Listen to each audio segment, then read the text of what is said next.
আমাদের শহীদ ওসমান হাদির ভাষায় বলতে চাই, ঘাস খাইয়ে হইলেও অস্ত্র বানাও বাংলাদেশ। বাংলাদেশের যে পররাষ্ট্র মন্ত্রণালয় তারা আজকে একটা বিবৃতি দিয়েছে। আপনারা দেখেছেন সেই বিবৃতিতে যে সন্ত্রাসী গোষ্ঠী আমেরিকা ইসরায়েল তাদের নাম উল্লেখ নাই, ইমাম খামেনের নাম উল্লেখ নাই। তারা হচ্ছে কোন রকমে একটা দায় সারা সুশীল বিবৃতি দিয়ে তারা তাদের কাজ শেষ করেছে। নিজের মসনদ টিকিয়ে রাখে এবং কে হচ্ছে দালালি না করে বীর দর্পে জীবন বাজি রেখে লড়াই করে যায়, এইটাই ডিসাইড করে দেয় মুসলিম জাহানে তার অবস্থান কোন জায়গায়।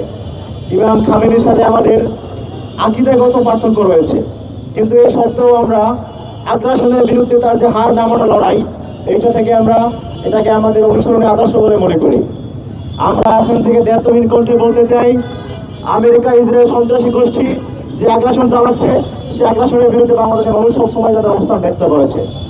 আমরা এখান থেকে তাদের আগ্রাসনের প্রতিবাদ জানাই এবং আরেকটা প্রতিবাদ জানাই, সেটা হচ্ছে আমাদের বাংলাদেশের যে পররাষ্ট্র মন্ত্রণালয় তারা আজকে একটা বিবৃতি দিয়েছে। আপনারা দেখেছেন সেই বিবৃতিতে যে সন্ত্রাসী গোষ্ঠী আমেরিকা ইসরায়েল তাদের নাম উল্লেখ নাই, ইমাম খামেনের নাম উল্লেখ নাই। তারা হচ্ছে কোন রকমে একটা দায় সারা সুশীল বিবৃতি দিয়ে তারা তাদের কাজ শেষ করেছে। আমরা মনে করছি বাংলাদেশ পররাষ্ট্র মন্ত্রণালয়ের এই বিবৃতিতে বাংলাদেশের মানুষের আশা আকাঙ্ক্ষার প্রতিফলন ঘটেনি। বাংলাদেশের মানুষ সর্বদা চায় বাংলাদেশ সরকার মুসলিম বিশ্বে সর্বদা মজলুমের পাশে তাদের অবস্থান ব্যক্ত করবে এবং জালিমের বিরুদ্ধে শক্ত ভাষায় প্রতিবাদ জারি রাখবে।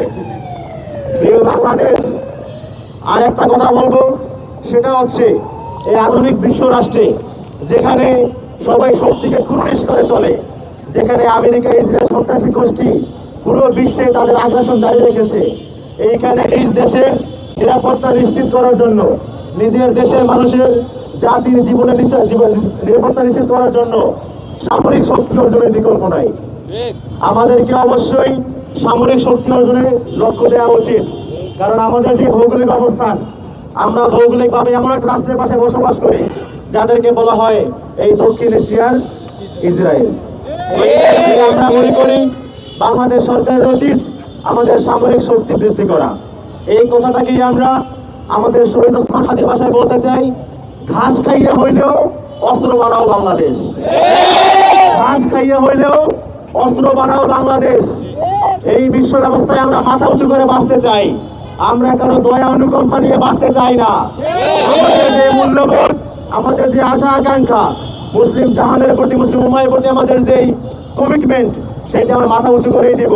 এইটা যেন কোনো রকমে কারো চাপের মুখে পড়তে না হয়, আমাদের দেশের মানুষের জীবন যেন অনিশ্চয়তার মুখে না পড়ে, সেই জন্য বাংলাদেশ সরকারকে অনুরোধ করব, আপনারা অবশ্যই বাংলাদেশের সামরিক সক্ষমতা অর্জনের দিকে অবশ্যই নজর দিন। ধন্যবাদ সবাইকে।